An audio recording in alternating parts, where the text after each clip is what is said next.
Cinema जगत के सर्वश्रेष्ठ अभिनेता, निर्माता और निर्देशक में शुमार राज कपूर का इस वर्ष जन्म शताब्दी है और उनके जन्म शताब्दी के इस अवसर पर देश के 40 शहरों के 135 सिनेमा घरों में उनके द्वारा निर्मित, अभिनीत और निर्देशित 10 फिल्में महज 100 रुपये के टिकट पर दिखाया जाना है।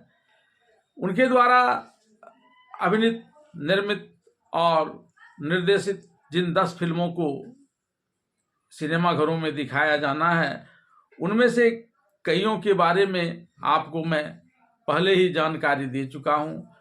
आज उनके द्वारा अभिनीत, निर्मित और निर्देशित फिल्म जागते रहो की कहानी को लेकर मैं आपके समक्ष आया हूं।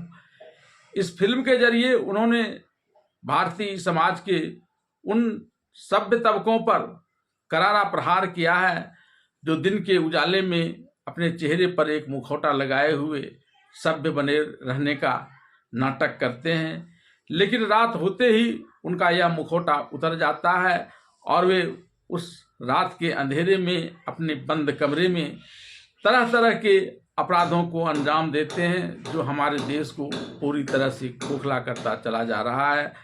आइए जानते हैं राज कपूर के द्वारा निर्मित, अभिनीत और निर्देशित फिल्म जागते रहो में क्या है इसकी कहानी और इससे जुड़ी कुछ महत्वपूर्ण बातें।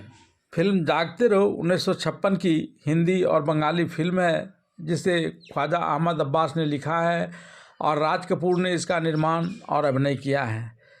फिल्म एक गरीब ब्राह्मण राज कपूर के परीक्षणों पर केंद्रित है जो बेहतर जीवन की तलाश में शहर आता है।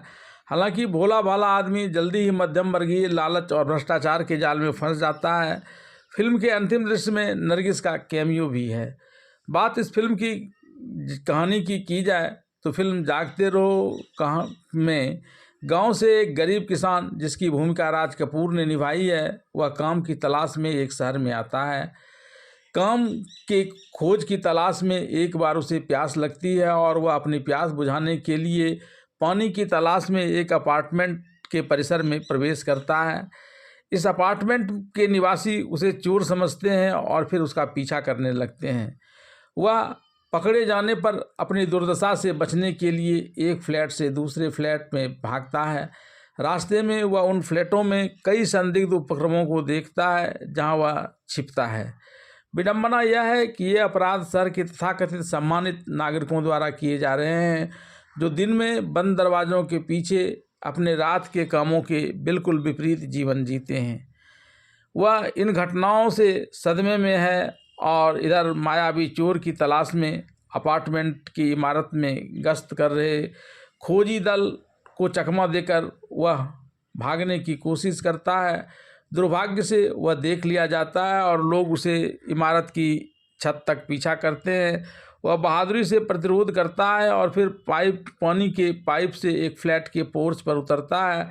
वहाँ वह एक युवा लड़की जिसकी भूमिका डेजी ईरानी ने निभाई है को खोजने के लिए अंदर जाता है और वह उससे बात करती है और उस किसान में आत्मविश्वास जगाती है जो बाहर प्रतीक्षा कर रही विपत्ति का दृढ़ता से सामना करने की कोशिश करता है।